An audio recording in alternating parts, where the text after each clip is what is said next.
Bien, mesdames, messieurs, merci pour votre patience. Toutes mes excuses pour mon retard. Je suis très heureux d'accueillir aujourd'hui Colette Zitnicki. Nous ne pourrons pas malheureusement recevoir Muriel Cohen, qui à la suite d'un deuil dans sa famille très proche a dû bouleverser son agenda. Donc nous n'aurons que Colette Zitnicki aujourd'hui. Alors, brièvement, Colette Zitnicki est professeure émérite à l'université Jean Jaurès de Toulouse, où elle a fait l'essentiel de sa carrière.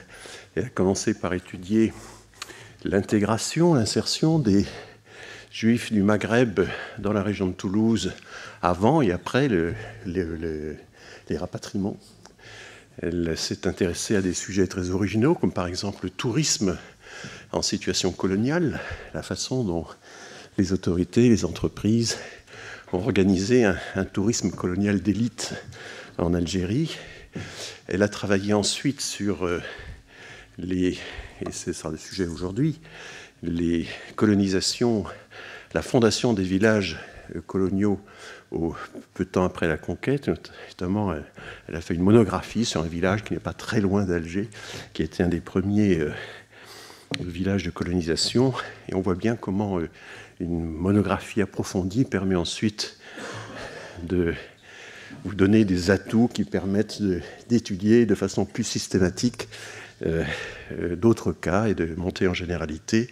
C'est ce qu'elle a fait. Elle a co-dirigé de nombreux ouvrages collectifs, donc c'est une œuvre très abondante.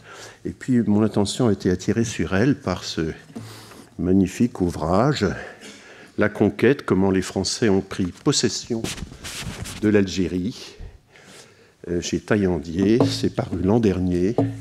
Et j'ai trouvé cet ouvrage passionnant parce qu'évidemment, il rend hommage à tous les grands chercheurs classiques qui ont travaillé sur la question de longue date. Il prend en compte aussi les recherches des jeunes chercheurs, et tout ceci dans un style extrêmement accessible, simple, parce que chez les historiens, il y a un peu deux types de styles. Il y a le style un peu précieux, il y a la recherche du style, etc., dont Lucien Febvre était le bon exemple. Et puis, il y a un style précis, sans phare, qui va droit au but, et c'était le style de Le Goff. Et cette dualité a toujours existé dans le milieu historique, et vous êtes une belle illustration de la seconde option, d'un style qui va droit au but, qui est clair, qui se lit très bien, et en même temps que vous êtes attentive à la possibilité pour les historiens professionnels de toucher un vaste public. Vous êtes aussi, évidemment, tout à fait attaché à tout l'apparat critique, aux notes, aux références précises, à des glossaires, etc. Et ce livre, publié chez Taillandier, est vraiment une magnifique illustration de cet équilibre entre le style pour le grand public et la recherche historique précise. Donc, j'ai beaucoup utilisé votre ouvrage, il m'a été très utile pour faire ce cours cette année. Et donc, c'est avec un grand plaisir que je vais vous donner maintenant la parole. Alors, comme nous n'avons qu'un seul orateur, cette fois-ci, vous avez 1 heure devant vous, enfin, vous avez tout le temps qu'il faut, et puis nous aurons une discussion approfondie, donc à vous la parole.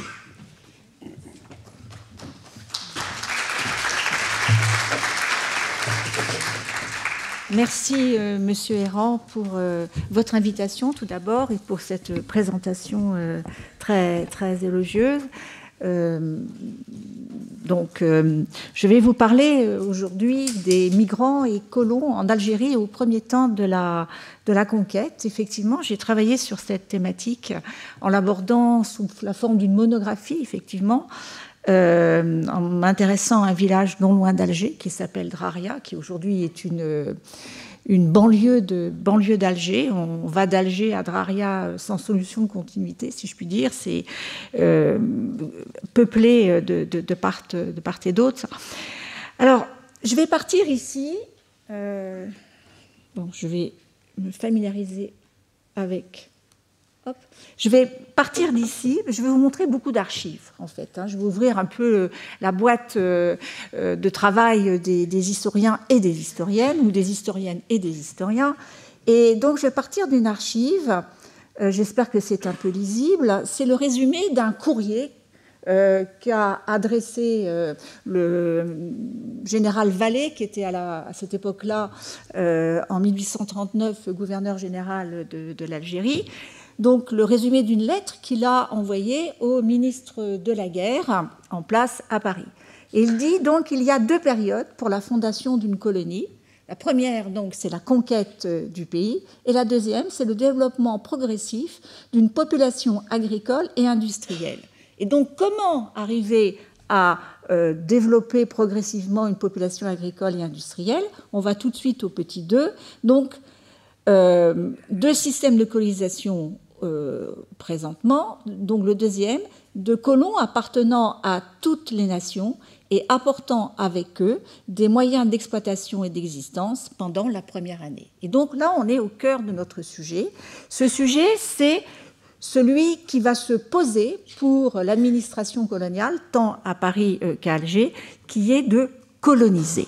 Coloniser dans un sens bien précis. Et ce sens bien précis, c'est celui qu'on lui donnait à l'époque, qui est de faire appel à une population extérieure, à une population donc, qui vient d'Europe, de France et d'Europe, donc faire appel à des colons, c'est le terme qui était employé, pour peupler le territoire nouvellement conquis et cultiver, on disait à l'époque aussi, mettre en valeur donc, ce territoire nouvellement conquis.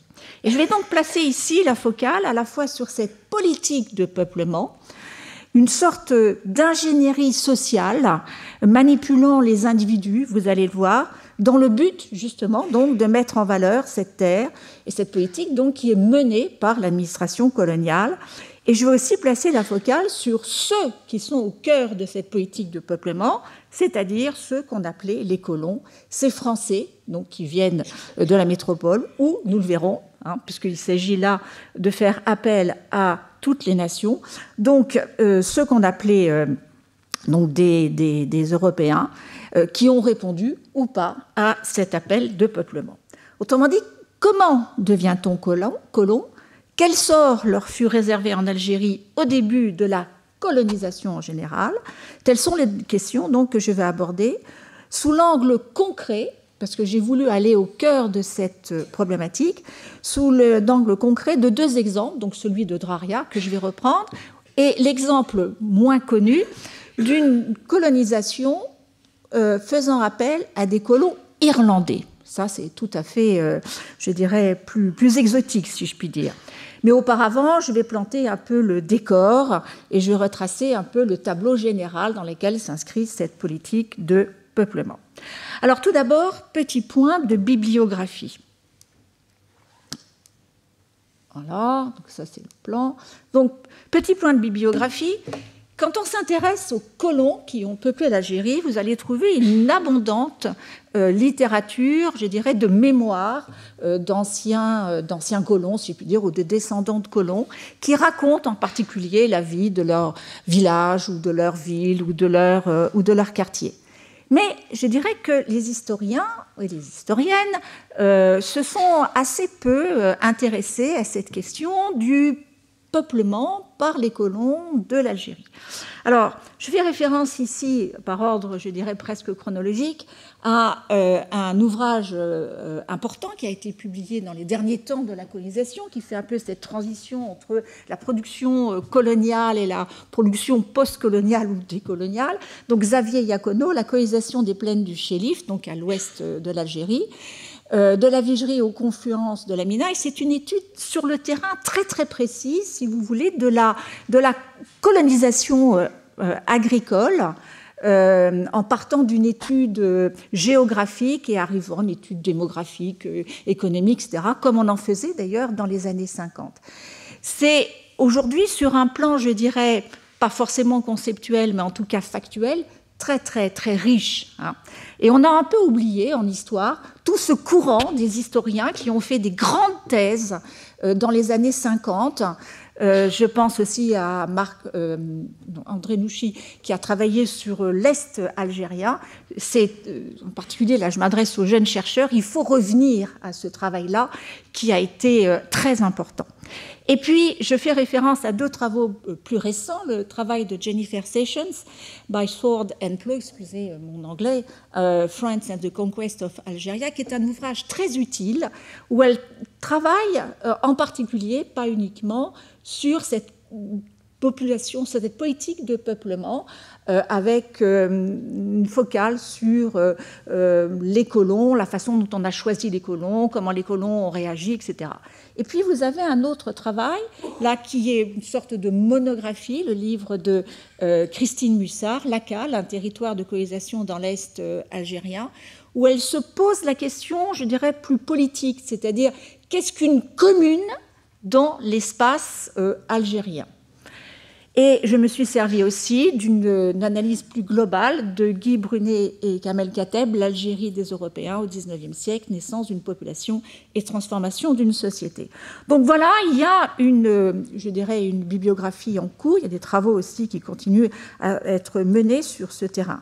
Et puis, je vais faire référence, puisque j'ai un peu le temps, je vais faire référence à un courant qui vient principalement d'Australie, de Nouvelle-Zélande, mais aussi de Grande-Bretagne et des États-Unis, ce courant qui s'intitule « Settler Colonialism ».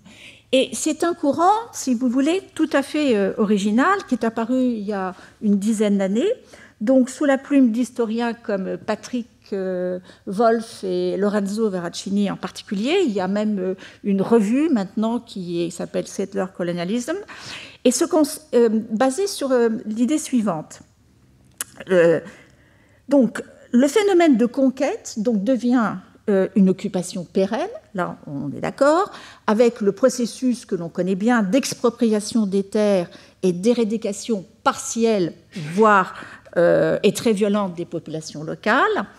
Ces populations locales, donc administrées par la suite de manière discriminatoire. Mais ce qui est intéressant dans leur démarche, c'est qu'ils mettent l'accent sur le fait que dans certaines colonies, les colonisateurs luttent et obtiennent une certaine autonomie, la possibilité de se gérer eux-mêmes. C'est le cas, par exemple, des dominions britanniques au début du XXe siècle.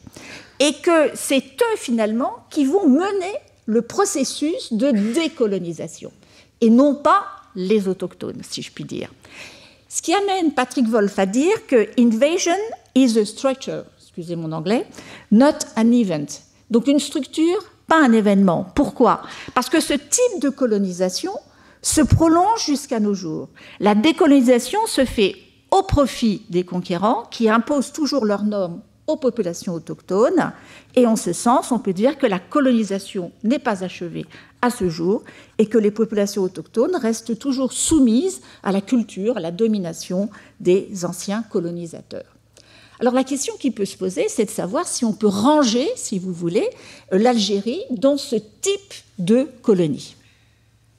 Vous allez me dire tout de suite, mais non, parce qu'en Algérie, les colonisateurs sont partis en 1962 au terme d'une très longue guerre qui a été menée par les populations autochtones, par les Algériens eux-mêmes, ce qui ne rentre pas dans ce système-là. Mais laissons un peu de suspense et j'essaierai d'apporter une réponse en conclusion. Alors, quelques éléments tout d'abord sur le peuplement européen, je mets entre guillemets, des années 1830 aux années 1870. Donc, comment et pourquoi coloniser ? Puis on verra l'évolution démographique de la population européenne très rapidement. Alors, d'abord, comment appelait-on les populations qui venaient d'Europe ? Eh bien, par exemple, on va trouver dans les sources administratives, lorsque les colons sont en transit, si je puis dire, eh bien, ils sont des migrants, même quand ils viennent de France, si je puis dire. Puis, arrivés en Algérie, ils deviennent des colons, donc le titre que j'ai donné, migrants et colons. Mais c'est le terme de colons que je vais évidemment retenir. Alors, il y a différents types de colons. Dès, je dirais, l'année 1830, dès que les Français mettent le pied en Algérie, vous avez des gens qui arrivent de France et qui vont vouloir s'installer en Algérie.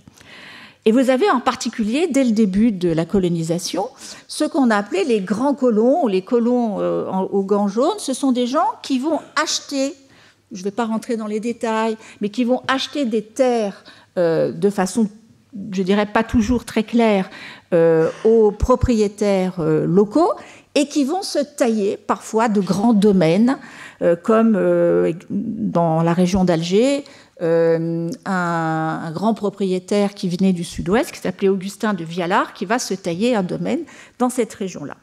Ceci dit, ce mouvement va générer beaucoup de spéculations, susciter aussi de gros problèmes dans l'attribution, je dirais, juridique des terres. La question de la propriété est posée. Et puis, ça ne suscite pas non plus un mouvement, je dirais, démographique de population, puisque ce sont quelques notables qui arrivent et qui parfois vont, pour cultiver, s'adresser aux populations locales. Dès le début, l'administration, tant à Paris même qu'à Alger, va se préoccuper de coloniser au sens que j'ai évoqué tout à l'heure, c'est-à-dire de faire venir des colons pour mettre, comme on disait à l'époque, mettre en valeur des terres qui, pour la région d'Alger, vous le verrez, était déjà complètement mise en valeur. C'est une région très cultivée, bien entendu, et donc peupler l'Algérie. Alors, ce qu'il faut savoir, c'est que ce qu'avaient les hommes de 1830 dans la tête. Le fait de coloniser dans ce sens-là n'est pas une idée neuve. Ils avaient des modèles dans la tête. Et je peux citer 2 modèles. C'est un modèle ancien, c'est celui de la Guyane, où en 1763, l'administration royale a fait venir, d'Allemagne principalement, plusieurs centaines de colons pour s'installer en Guyane. Ça a été une catastrophe extraordinaire, humaine. Quasiment aucun de ces malheureux n'a pu s'installer en Guyane où rien ne les attendait véritablement. Et puis l'autre exemple, celui qu'avait dans la tête le deuxième gouverneur général de l'Algérie, Bertrand Clausel, c'est celui de la colonisation en Amérique, et en particulier aux États-Unis. Et Bertrand Clausel lui-même avait participé à une tentative de colonisation par les Français dans le sud des États-Unis, dans la région de la Louisiane, où s'était créée une société qui s'appelle la Société de la vigne et de l'olivier. Donc, cette idée-là de faire venir des colons, c'est quelque chose qui n'est pas neuf. Et on en discute, je dirais, évidemment, Clausel lui-même va tenter de mettre en pratique ces idées. Alors, un premier essai est tenté dans la région d'Alger. Voilà, vous avez la carte. C'est peut-être pas très lisible, mais j'ai entouré Draria. Mais au nord de Draria, vous avez un village qui s'appelle Deli Ibrahim. Et c'est là où on a tenté d'implanter des premiers colons dès 1832. Des Allemands, d'ailleurs, qui étaient... je ne vais pas rentrer dans les détails, mais là, ça a été un échec total. Un échec total, mais pour autant, on n'abandonne pas cette idée. Cette idée, elle va être développée à partir de 1838 par un administrateur. Alors, excusez-moi, parce que je n'ai pas mis... Voilà, un administrateur qui est nommé comme directeur de l'intérieur, c'est lui qui est à la tête de l'administration civile qui est en train de se développer à ce moment-là en Algérie. Donc cet administrateur s'appelle Eugène Guyot et c'est lui qui va être chargé à partir de 1838 de créer des villages de colonisation autour d'Alger. On y reviendra tout à l'heure. Alors, les bases de cette colonisation... excusez-moi. Ah non, je me suis trompée. Voilà. Les bases de cette colonisation sont jetées dès 1838. Vous pouvez aussi actionner ça. Oui, ça serait peut-être plus simple. Voilà. Sont donc dès 1838, où le ministre demande de dresser un état de toutes les propriétés susceptibles de concession et de culture, placées sous la main du domaine, Les domaines, ce sont les terres qui appartiennent à l'État français, enfin à l'administration française, et d'opérer sans retard le lotissement de celles qui pourraient être concédées en détail. Donc on commence à imaginer quelque chose qui est sur les terres dont les Français se sont emparés par différents moyens, eh bien, on va pouvoir faire venir des colons, on leur concédera un terrain qu'ils devront mettre en culture.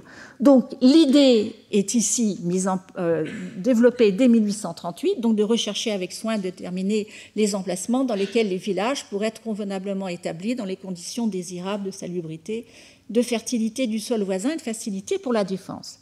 Défense très importante parce que la guerre est toujours présente dans la région autour d'Alger, surtout en 1838 et en 1839. Donc, ce processus est déjà mis en route dès 1838, mis en sommeil pendant les années 1838, 1839, 1840, parce qu'on est dans une période de guerre dans cette région. Et finalement, donc je vais faire comme ça. L'arrêté de 1841 va fixer la création des villages autour d'Alger. L'acquisition d'un territoire déterminé, la formation de nouveaux centres de population sont autorisés par arrêté du gouverneur général qui règle les conditions d'existence, etc., etc. Et à partir de 1841, donc, est décidé que les concessions qui seront accordées aux colons qui viennent de France seront accordées gratuitement. Ça, c'est important. Elles seront accordées gratuitement, après bien des discussions. Les colons devront, avec les moyens dont ils disposent et quelques aides données par le gouvernement général, enfin par l'administration coloniale, devront mettre en culture les terres qui leur ont été concédées. Et au bout de 2 ans, 3 ans, 4 ans, 5 ans, eh bien, si les terres ont été mises en culture, on leur donnera la propriété définitive. Donc c'est un moyen qui a été énormément discuté et sur lequel on va s'arrêter en 1841-1842, mais qui ne sera pas forcément adopté par la suite, on le verra. Alors, reste un problème pour l'administration coloniale, quel colon choisir? Alors, l'idée, c'est de faire venir essentiellement des agriculteurs, c'est, je dirais, la population choisie, des artisans aussi, parce qu'on a besoin d'artisans, en particulier dans les villages, mais aussi dans les villes, et on essaye de dresser une sorte de profil type. Le meilleur profil, ce serait celui d'une famille, puisque le travail au XIXe siècle, le travail en particulier agricole, c'est un travail de famille. L'homme est au champ, la femme l'aide aussi, puis elle s'occupe du jardin, du poulailler, et les enfants travaillent aussi dès qu'ils ont atteint un certain âge. Il est demandé aux colons de venir avec un pécule, normalement de 1500 francs. 1500 francs, c'est quand même une somme. Et parmi ceux que j'ai étudiés à Draria, ils ont été obligés de vendre leurs terres ou leur lopin de terre pour pouvoir réunir cette somme. Parce que l'idée aussi de l'administration, c'est de ne pas faire venir n'importe qui, si je puis dire, et en particulier les gens sans sous et sans véritable, je dirais, formation agricole ou sans véritable formation agricole. Donc, une population de paysans moyens, si je puis dire, tel serait le cadre choisi par l'administration. Alors, comment faire appel à ces villageois, à ces colons? Eh bien, l'administration,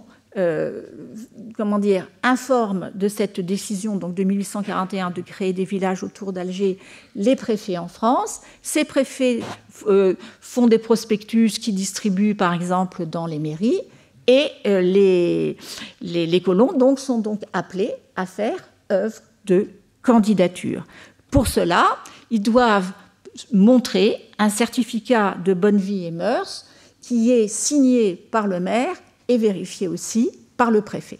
Et ce qui est très important aussi, dans cette volonté donc de peupler et de trouver des colons, je dirais, assez facilement, c'est que l'on va accorder le passage gratuit de Marseille jusqu'en Algérie, parce qu'on est à un moment quand même où les transports sont très très chers.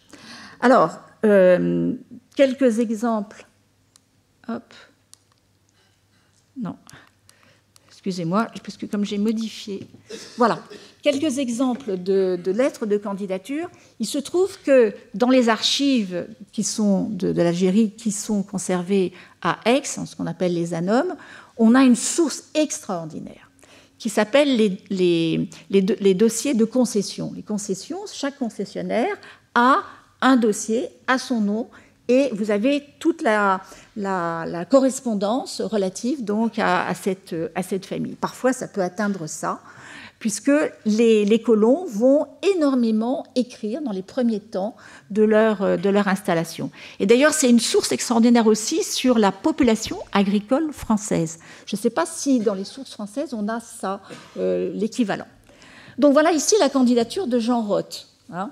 Donc je sous-signais Jean Roth, Jean-Antoine Omer, âgé de 51 et Noël Marie-Louise Rosalie, âgée de 51 ans, père de un enfant, j'ai respecté son orthographe, hein, dont les noms, prénoms et âges suivants, Rosalie Antoinette, âgée de 25 ans, vient vous faire sa demande pour obtenir une concession de terrain autant qu'il sera possible sur le terrain de Blida. En fait, il va être affecté, pas Blida, mais Adraria. Bon, ça, c'est justement cette manipulation que fait Guyot des populations. Il possède un avoir d'environ 4 000 francs, on en doute, parce que souvent, ils exagèrent, qu'il peut employer dans la colonie. Il connaît parfaitement la culture et a ses occasions, désire profiter des avantages prescrits en recueil des actes administratifs, numéro 681. Lui, il l'a écrit lui-même. Alors, c'est un peu, je dirais, c'est pas une correction absolue, si je puis dire. Il espère obtenir ce qu'il sollicite et désire une prompte réponse afin de terminer ses préparatifs. Lui est encore en France. On verra le cas de quelqu'un qui est déjà en Algérie. Bien. Donc, il revient, mais j'en parlerai un peu plus tard par la suite, il revient donc au directeur de l'Intérieur, Guyot, de recevoir toutes ces lettres, une fois que le ministre de la Guerre lui a envoyé, puisque ça passe, si je reprends le processus, donc le paysan envoie à son maire, le maire envoie au préfet, le préfet envoie au ministre de la Guerre, et le ministre de la Guerre envoie ensuite à Alger. Et c'est ensuite Guyot qui fait sa cuisine, si je puis dire, et qui attribue tel colon à tel village, etc. Et ça, il y a pas des kilomètres, mais des mètres et des mètres d'archives qui retracent cette politique. Alors voyons maintenant un peu plus haut, si je puis dire, cette population de colons qui arrive en Algérie. Là, j'ai utilisé les tableaux de Guy Brunet, de Kamel Kateb dans l'Algérie des Européens. Alors, vous voyez que l'essor de cette population reste quand même relatif et ne démarre véritablement qu'à partir de 1844, c'est-à-dire justement à la création de ces villages autour d'Alger, mais aussi à l'essor d'une ville comme la ville d'Alger principalement. Il faut savoir qu'en 1844, une toute petite partie seulement de l'Algérie est aux mains des Français, hein, donc autour d'Alger, et puis autour d'Oran, autour de Constantine, mais une vaste partie du territoire est encore, je dirais, non pas tombée sous la domination française. Et on a une progression jusqu'en 1848, où il y a un deuxième appel de colons, si je puis dire, mais sur lequel je ne vais pas revenir. Et ensuite, la population s'accroît de façon régulière jusque dans les années 1850. Mais vous voyez qu'on atteint 150 000 colons en 1854. Donc, ce n'est pas un flux énorme. Hein. Ce n'est pas un flux énorme. Et ce que l'on va voir, c'est que la population qui arrive pendant ces années-là en Algérie, c'est une population extrêmement diverse. Française d'abord, évidemment, mais aussi, vous le voyez, espagnol, italien, maltais, et ce qu'on ne peut pas voir aussi sur le graphique parce que les chiffres sont plus modestes, des Suisses et des Allemands. Alors, ces Espagnols, au début de la colonisation, au moment, par exemple, où je saisis les choses dans les années 1840, ils viennent d'une région très précise, c'est la Catalogne. Et en particulier, ils viennent de Minorque, donc dans les îles Baléares, on les appelle d'ailleurs les Mahonnais. Et certains étaient présents d'ailleurs comme jardiniers avant 1830, et ils arrivent, je dirais pas de façon massive, mais un flux quand même assez important à partir des années 1830. Et généralement, ils sont à ce moment-là employés dans les grands domaines des propriétaires européens. Donc les Espagnols, les Italiens qui arrivent par la suite, les Maltais aussi, et je vous l'ai dit, mais on y reviendra, les Italiens et les Espagnols. Alors, d'où provient la terre sur lesquelles vont être distribuées les concessions? Alors là, il y a différentes sources, si je puis dire. Il y a tout d'abord des terres qui appartenaient, par exemple, aux baies d'Alger et qui ont été séquestrées par les Français. C'est-à-dire que les Français ont créé ce qu'ils appellent un domaine en Algérie, donc ça appartient à l'État français, si je puis dire. Vous avez deuxième possibilité. Alors, ce séquestre, il touche à la fois donc, les notables turcs qui ont été expulsés en 1830, mais par exemple, dans le cas de Draria, la zone de concession, je vous montrerai tout à l'heure, eh bien, cette zone de concession, elle a été placée sur des terres qui ont été mises sous séquestre et qui appartenaient avant à des tribus qui vivaient là. Ces tribus se sont révoltées, et au titre d'une punition collective, leur terre a été séquestrée. Et donc, c'est sur cette terre-là, sur leur terre, que les concessions se sont installées. D'autres moyens aussi, l'expropriation, expropriation légale, si je puis dire, mais qui n'a pas forcément respecté toutes les formes d'expropriation qu'on pouvait avoir en France, voire même parfois achat. Autrement dit, il faut bien comprendre que ce phénomène de concession suppose je dirais, un refoulement des populations locales, ou de façon globale, je dirais, une sorte d'expropriation globale des populations locales. Ce n'est pas des terres qui arrivent comme ça. Alors, j'ai encore un petit peu le temps. Ouf. On va passer donc à l'exemple de Draria, qui est celui que j'ai étudié il y a quelques années. Alors, pourquoi Draria ? Alors, je vous ai montré un peu plus haut, excusez-moi, je vous fais naviguer. Draria, donc, vous le voyez, c'est à une dizaine de kilomètres d'Alger. Et c'est donc un des premiers villages de colonisation qui a été créé en 1842. Et ce village, la particularité, je le dis tout de suite, je voulais ménager le suspense, mais je vais le dire tout de suite, ce village a la particularité que c'est une sorte de colonisation réussie, ce qui est loin d'être le cas en Algérie. Ça veut dire que vous allez voir qu'une partie des colons qui sont arrivés en 1842-1843 vont rester dans ce village, vont s'enraciner dans le village.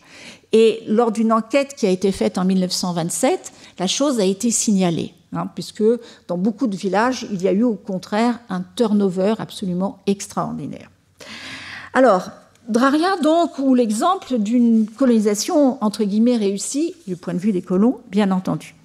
C'est un village donc situé à une dizaine de kilomètres d'Alger, qui, avant la colonisation, était cultivé, on y trouvait des vergers, on y trouvait même de grandes propriétés qu'on appelait des haush, qui appartenaient en particulier là à un propriétaire ottoman. Et il y avait aussi des zones de pacage pour les troupeaux des tribus qui vivaient dans cette région-là. C'est une région qui est dans l'interland en fait d'Alger et qui nourrissait Alger. Il faut bien comprendre ça. Alors, le village donc s'inscrit dans la volonté, et là je remonte, hop, voilà, dans la volonté en 1841, que l'on a vu tout à l'heure, de créer des villages de colonisation. Et voilà la lettre de Guyot. Ah non, c'est pas celle-là. Voilà, la lettre de Guyot, donc qui présente son projet. Prenant donc Alger pour base principale, il m'a paru qu'il serait bon de partager l'œuvre de colonisation, ou à plus proprement parler de peuplement. Colonisation, peuplement sont deux termes, si vous voulez, qui sont là à peu près équivalents, hein, de la province d'Alger en 3 zones à peu près concentriques, comprenant le Fas. Le Fas, c'est la zone qui entoure immédiatement Alger, les quelques kilomètres qui entourent Alger. Et le Sahel, c'est la région plus éloignée dans laquelle se trouve par exemple Draria. Koléa et Blida comme centre de 2 systèmes extérieurs, etc. En fait, les villages qui vont être inaugurés en 1841 et 1842 sont situés entre le Fas et le Sahel. Hop. Ah non, pardon. Voilà. C'est-à-dire, dans cette région, où vous voyez Draria, ben, c'est tous les villages qui sont autour de Draria. Donc, une dizaine de villages sont mis en chantier et on a vu que toute une procédure de recrutement s'est développée aussi en France. Alors, je vais vous montrer, excusez-moi, voilà le plan, voici Draria dans les années, je pense, 40, et qui nous montre ce que pouvait être véritablement un village de colonisation. Ce village de colonisation, c'est un village dont les plans ont été tracés par le génie, par les militaires. C'est un plan en damier et la structure, on la retrouve d'ailleurs aujourd'hui encore, quand on se promène dans Draria, on peut retrouver ce plan, noyé évidemment dans une urbanisation qui a bien changé. Et donc, chacun des concessionnaires devait posséder, s'il le mettait en culture, à la fois une maison qu'il devait lui-même construire, un jardin qui était autour de la maison ou juste autour du village, et puis ce qu'on appelle un lot agricole. Ça veut dire, pour le cas de Draria, 7 hectares ou 7 à 8 hectares qui étaient pris sur ce qu'on appelle la zone de concession, c'est-à-dire immédiatement autour du village. Et ce village était fortifié. Il y avait 2 tours, ou 3, je ne me souviens plus, 2 tours de guet, et pas un rempart, mais un fossé, puisqu'en 1842, eh bien, la situation est encore tendue, si je puis dire, dans la région. Et d'ailleurs, les colons sont obligés d'être armés. Ils forment une milice, ce qui donne aussi un autre aperçu sur cette colonisation. C'est aussi un élément de défense, hein. Mettre en valeur, comme on disait à l'époque, cultiver, peupler et aussi défense. Est-ce que je peux avoir un peu de lumière ?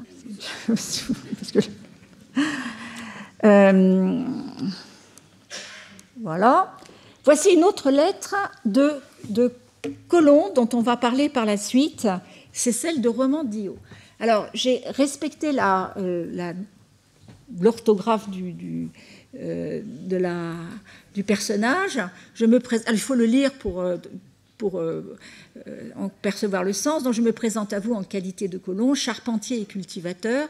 Nous voudrions habiter avec ma femme et mon petit âgé de 9 ans et demi, ma femme 38 ans et moi je suis âgé de 38 ans et demi, tous deux natifs de Paperville, département de l'Aisne, arrondissement de Saint-Quentin, canton de Ribemont. Donc, tout y est. Je désirerais, monsieur, s'il vous plaît, me fournir une concession dans un endroit plus sain que la plaine de la Mitidja, qui est au sud d'Alger, car ma santé ne me permet pas de pouvoir habiter cette plaine. J'ai habité Blida un peu de temps et nous sommes revenus malades. Alors, tous les colons ne viennent pas directement de France. Certains sont déjà sur place et un certain nombre d'entre eux sont en fait d'anciens militaires qui, démobilisés, eh bien, veulent s'installer. Alors, on le retrouvera tout à l'heure, ce Romain Dio. Finalement, sa candidature a été acceptée malgré son orthographe, mais il a fait au moins ce que ne font pas la plupart des colons, c'est qu'il a écrit lui-même, ça veut dire qu'il sait lire et écrire. Beaucoup passent en fait par des truchements, des écrivains publics, et on les reconnaît. Alors, donc, le village est créé au début de l'année 1842. Et c'est à ce moment-là que Guyot, si vous voulez, fait ces espèces de manipulations sur les colons qui ont fait leur demande. Alors, en janvier 1842, donc il propose une première liste de 43 familles à Bugeaud. Bugeaud, c'est à ce moment-là le gouverneur général de l'Algérie, qui la valide aussitôt. D'autres noms s'ajouteront par la suite en mars et on atteint la cinquantaine de candidats. Donc il a ses candidats. Les candidats donc arrivent en Algérie, ils sont reçus à Alger, puis on les amène à Draria où on leur attribue les concessions. En 1843, 58 concessions sont recensées. Mais parmi ces 58 concessions et concessionnaires, eh bien, seulement 30 de ceux qui étaient en 1842 sont restés sur place. Il faut savoir que ces années-là sont marquées par un mouvement presque brownien de gens qui arrivent, qui repartent, d'autres qui passent leurs concessions à d'autres. C'est extrêmement compliqué. Guyot dit, mais il faut arrêter, je ne m'y retrouve plus. En 1845, on recense 62 chefs de famille, regroupés sur 66 concessions. 44 colons qui représentent 42 concessions sont présents dans le bourg, 12 sont absents et 6 ont loué leurs biens. Normalement, ils doivent résider. Mais beaucoup vont, ceux qui en ont les moyens, recevoir la concession et repartir, la louer, etc. Voilà. Non, c'était en 1845 avec ce 30. Et dans les années 1850, on recense 93 ménages, dont 238 hommes, 172 femmes. Donc il y avait 153 célibataires hommes, 74 mariés, 11 veufs, etc. Enfin, bref, j'ai fait un peu le détail. Donc, cette population, le village, si vous voulez, voit sa population s'accroître à peu près régulièrement, même si ce ne sont pas les mêmes qui viennent peupler le village. Et donc, c'est en 1845 que Guyot dit « Mais tâchez d'en finir bientôt avec ces mouvements perpétuels à Draria qui devraient être bientôt constitués. Où en sommes-nous au juste? Reste-t-il des terres à distribuer? Combien ?» Il ne se retrouve pas. Alors, ce qu'il faut savoir, c'est que dans ces populations, dès les années 1850, on retrouve un certain nombre d'Espagnols qui avaient d'ailleurs été écartés des concessions, mais qui vont arriver peu à peu dans le village et en particulier à qui on va attribuer des concessions. Mais parmi cette population, on va attribuer des concessions à des Suisses et à des Allemands. Pourquoi des Suisses et des Allemands? Parce qu'ils ont une bonne réputation. Ils ont la réputation d'être de bons travailleurs déjà. La régularité allemande, la fiabilité allemande. Ce qui va être complètement démenti sur le terrain, puisque ces malheureux, qui sont pour la plupart, en tout cas pour les Allemands, des hommes venus seuls, ne parlant pas un mot ni d'arabe ni de français, eh bien, ce sont les premiers d'ailleurs à quitter les concessions et à sombrer dans la plus noire des misères. Les Suisses, eux, vont rester parce qu'ils sont venus non seulement en famille, dans le village, c'est la famille aiguë, etc., mais ils vont venir aussi en groupe, une famille élargie. Et là, je dirais que la solidarité familiale et interfamiliale va jouer. Vous allez me dire, mais pourquoi les Suisses vont-ils émigrer? Eh bien, tout simplement parce que la Suisse de cette époque-là est une région très pauvre qui alimente de grands courants de migration. Alors, revenons aux colons français. D'où viennent-ils, ces colons français? Eh bien, j'ai comparé un peu avec l'étude qu'avait fait Jennifer Session, dont je vous ai parlé tout à l'heure, où elle remarque qu'au début de la colonisation, dans les années 1840, il y a un fort tropisme de colons, enfin fort tropisme dans le flux de populations venues de l'est de la France, du Jura ou des Vosges ou des régions donc de l'est de la France. Eh bien, on le retrouve dans le village de Draria, mais c'est beaucoup plus ouvert. il y a aussi des gens qui viennent d'Aubagne, de l'Ardèche, du Calvados, de Pithiviers. En fait, on a un peu toute la France qui est représentée ici dans ce village. Alors, j'ai parlé de la famille Diot tout à l'heure. Revenons un peu à ce personnage. Il se trouve que son dossier de concession est très, très fourni parce qu'il a eu des problèmes. En histoire, quand les gens ont des problèmes, ça fait de l'archive et donc on peut travailler. Les gens sans histoire, si je puis dire, ne font pas l'histoire d'une certaine manière. Et lui, ce Romain Diot, il a eu des problèmes. D'abord, il s'adresse très souvent à l'administration dans son français hésitant. Et puis, on retrouve une lettre de son fils en 1862, donc 20 ans plus tard, où il décrit la situation de sa famille. Et je vous la lis puisque j'ai le temps. « Depuis 20 ans, dit-il, nous habitons l'Afrique en famille. En famille. Les travaux de culture ne nous ont pas toujours réussi. Depuis 4 ans environ, ma mère est décédée à la suite de grandes maladies qui l'ont retenue au lit pendant 2 ans. Mon père vient de subir le même sort il y a 1 an. » Il décrit bien le fils de Romain Diot. « Nous avons essayé tous les moyens de guérison, ça nous a coûté beaucoup d'argent. » S'ajoute à ça une dette de 1500 francs, parce que ces malheureux colons, pour la plupart, ils sont venus, ils disent qu'ils ont 1500 francs, mais ils ne les ont pas généralement. Et donc ils s'endettent énormément. Et ils s'endettent, ils hypothèquent, et au bout de quelques années, eh bien, c'est la catastrophe, et ils redonnent leurs concessions, ou ils s'en vont, ils déguerpissent. Il y en a beaucoup qui s'en vont, qui disparaissent, on ne les retrouve pas. Ils s'en vont à Alger ou ils s'en vont ailleurs. Mais lui, donc, il a contracté une dette de 1500 francs, donc pour souvenir aux besoins de la famille, etc. Donc, en désespoir de cause, il s'adresse donc à l'empereur parce qu'il manque des premiers aliments. Et le maire de... Alors, à ce moment-là, Draria est rattaché à Deli Ibrahim. Donc, le maire de Deli Ibrahim est obligé de faire une enquête sur le fils de Romain Diot. Et il nous dit que ce fils, donc, a perdu son père, âgé de 60 ans en 1860, que le fils est marié et jeune père de famille, que c'est un bon travailleur, que ses biens sont estimés à 3000 francs, ce qui est finalement pas beaucoup. Et le maire ajoute, beaucoup de colons sont dans la même position, ils ont eu recours trop facilement à de forts emprunts qu'ils ne pourront jamais rembourser. Et donc, fort de ce constat, le maire recommande de ne pas aider le fils de Romain Diot, qui se débrouille tout seul. Ainsi, à partir de l'exemple très brièvement retracé ici de Guyot, de Draria,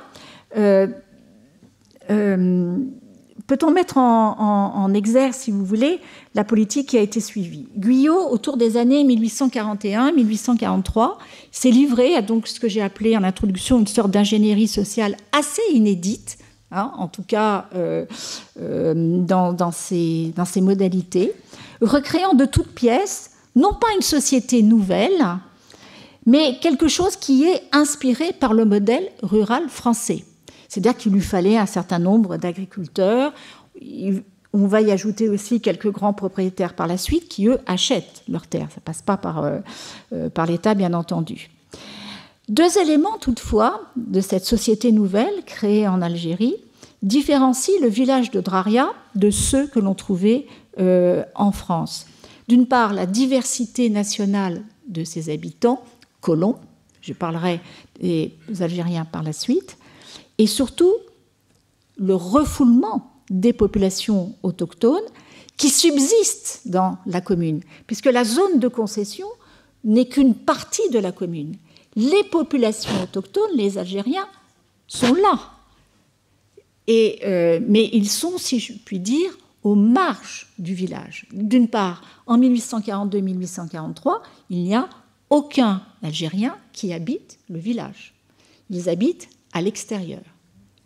Et ce que j'ai vu, ce que j'ai pu étudier à partir de Draria, c'est comment peu à peu, si vous voulez, il va y avoir une sorte de... à la fois de mélange dans l'inégalité, la discrimination coloniale. C'est que peu à peu, les populations européennes vont s'installer dans les campagnes et le village va être peuplé par les populations algériennes, tout en restant évidemment géré, administré de façon tout à fait discriminatoire, vous le savez. Donc la population algérienne, il faut savoir que si elle ne vit pas dans le village, elle vit dans la commune, ce qui fait une sorte de cohabitation qui va durer jusqu'en 1962. Et donc, si j'ai le temps, je vais passer au deuxième cas, qui est celui des colons irlandais. Voilà. Alors, ces colons irlandais, ça concerne une région totalement différente. C'est celle de l'est de l'Algérie. Ça concerne donc le village de Clausel et la bourgade de Aïn Amara, au sud de Guelma. Vous avez Beaune et Philippeville. Donc là, c'est une vieille carte des années 50, carte Michelin.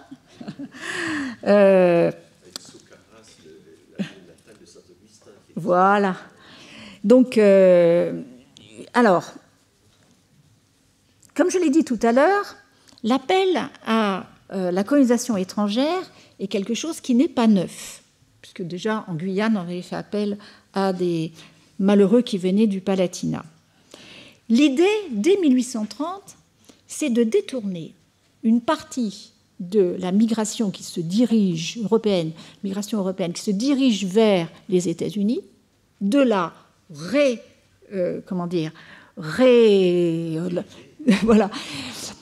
vers l'Algérie. Et donc, dès 1831-1832, un premier essai de population avait été fait avec des Allemands à Deli Ibrahim, avec cette idée donc, que j'ai déjà évoquée de fascination pour les Allemands et les Suisses. Alors, ce qu'il faut savoir, c'est que ce que l'on trouve aussi dans les cartons de l'administration coloniale, c'est des propositions de colonisation étrangère venues de ceux qu'on pourrait appeler des entrepreneurs de colonisation. Alors, qu'est-ce que c'est que ces entrepreneurs de colonisation ? C'est quelqu'un qui s'adresse à l'administration coloniale et qui dit, écoutez, moi, je connais bien telle région et je peux faire venir 130 familles de colons de Bade, de Württemberg, de tel ou tel endroit. Vous m'accordez un domaine et puis je le fais cultiver par les colons que je me charge de faire venir. Et vous avez là aussi des maîtres et des maîtres de sources qui décrivent ce phénomène.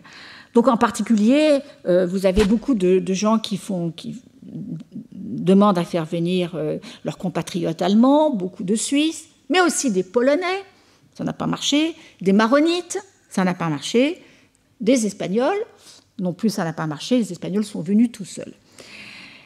Et les Irlandais, allez-vous me dire ? L'histoire des Irlandais, elle remonte en fait, et elle s'inscrit dans ce mouvement-là en 1847, où dès 1847, vous avez 2 Britanniques qui s'offrent à faire venir des colons. Et à chaque fois, l'administration qui reçoit la lettre fait une enquête pour savoir si c'est sérieux ce qu'on demande et répond à la personne. Donc il y a tout un dossier qui est constitué. Bon, ça ne fonctionne pas. Troisième projet en 1858. Et puis, il y a un projet en 1868 d'un certain John McKee qui dit « Moi, j'ai créé une société de colonisation à Londres et je vais vous faire venir je ne sais plus combien de colons et vous m'attribuez un territoire de je ne sais plus combien d'hectares. » Alors, à ce moment-là, l'administration algérienne, en Algérie, fait une enquête et on s'aperçoit que la fameuse société n'existe pas véritablement et que le personnage est des plus douteux. Il faut savoir aussi que ce genre de colonisation suscite spéculation, etc., etc. Mais l'idée reste quand même dans la tête, en particulier, de celui qui est à cette époque-là gouverneur général en Algérie, qui est MacMahon. Voilà. MacMahon, donc, qui a été nommé gouverneur de l'Algérie en 1864 et qui lui-même est d'une vieille famille irlandaise, d'origine irlandaise. Et ce MacMahon, il est en relation avec un personnage qui s'appelle John Patrick Leonard, qui est un un Irlandais réfugié à Paris qui est professeur dans un lycée et qui a beaucoup de relations avec MacMahon, mais aussi avec Monseigneur Dupanloup, qui était l'évêque d'Orléans et en même temps un intellectuel catholique. Donc c'est quelqu'un qui a un très grand réseau.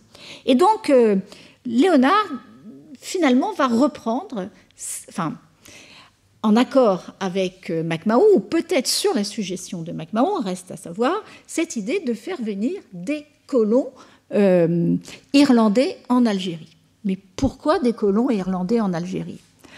Eh bien, tout simplement parce que, on reprend cette idée, les Irlandais vont en Amérique, c'est loin l'Amérique, pourquoi ils ne viendraient pas en Algérie?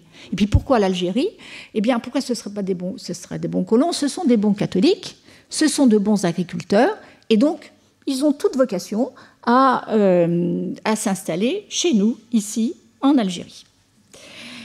Et donc, en 1869, Léonard est envoyé à Cork, en Irlande, pour recruter des colons. Mais il faut tenir compte d'une autre chose, c'est que cette idée de faire venir des colons, elle s'appuie sur le fait que l'est de l'Algérie, la région que je vous ai montrée tout à l'heure, est à ce moment-là ouverte à la colonisation. C'est-à-dire qu'elle est la possibilité est donnée pour des colons français de s'y installer. Donc des terres sont mises à la disposition de la colonisation selon un décret qui a été pris en 1866. Et en particulier, dans le village de Clausel, dont vous avez ici le plan, et le bourg de Aïn Amara. Donc ça, ce sont les plans qu'on trouve aussi aux Anomes. Et donc Léonard est envoyé, je l'ai dit tout à l'heure, en 1869 à Cork. Et là, avec l'aide d'un certain colonel Scott, c'est une histoire un peu abracadabrante d'une certaine manière, ils réussissent à recruter 130 colons et un prêtre. Très important le prêtre, parce qu'il va accompagner ces colons en Algérie. On affrète un bateau, voilà ici le manifeste du bateau, et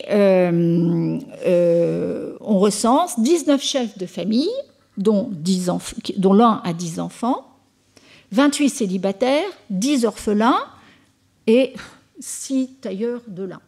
Dont 6 tailleurs de lin. Et aussi bien Léonard que Scott jurent leur grand Dieu, ils ont fait un tri très sélectif. Ce sont de bons agriculteurs, aucun problème, ils vont s'adapter formidablement bien en Algérie. Vous avez des lettres et des lettres qui racontent et louent les qualités des colons qui ont été recrutés.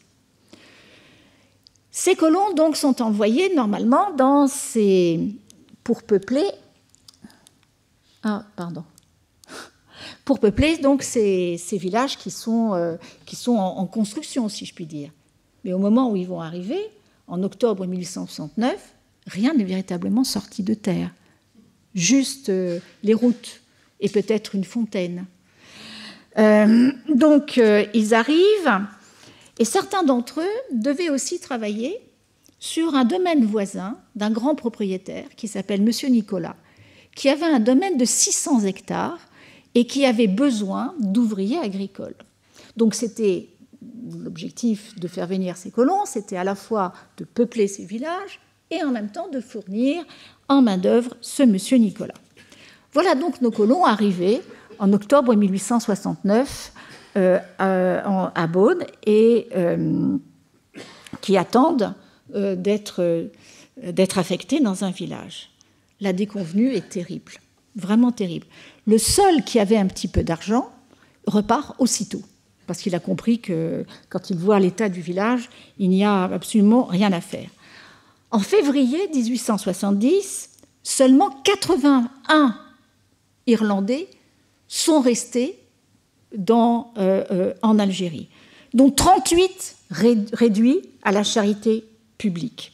Certains sont repartis, soit en Irlande, soit à Marseille, etc. Et en avril 1870, eh bien, un rapport qui est fait par un agronome qui est mandaté pour suivre cette colonisation nous dit que 3 enfants sont morts, 2 femmes aussi, parce que ces populations ont rencontré les fièvres qui déciment régulièrement cette région. 72 donc, en avril sont restés à Beaune. Certains sont allés chez M. Nicolas, qui, par une espèce de charité, les a reçus et les fait travailler. Mais aucun d'entre eux n'a voulu aller à Clausel. Aucun. Ce qui n'est pas tout à fait vrai, on le verra. Donc on essaye de trouver un autre centre de colonisation pour les reloger. Et donc on leur propose un autre village, à Insmara, un peu plus loin. Là non plus, aucun d'entre eux n'y va. Et finalement, dans les rapports qui sont rédigés au cours de cette année 1870, on s'aperçoit que la majorité de ces malheureux colons, entre guillemets, n'étaient pas des agriculteurs. Ce sont des gens qui ont été recrutés dans le port de Cork et qui étaient pour la plupart... Enfin, il y avait beaucoup d'orphelins, beaucoup d'hommes seuls qui n'avaient pas de métier et qui ont été attirés, si je puis dire, par cette idée d'aller refaire leur vie quelque part en Algérie.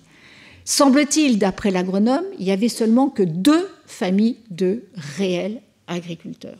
Donc vous pouvez imaginer que ça ne pouvait pas marcher, d'autant évidemment que rien n'était prêt pour eux.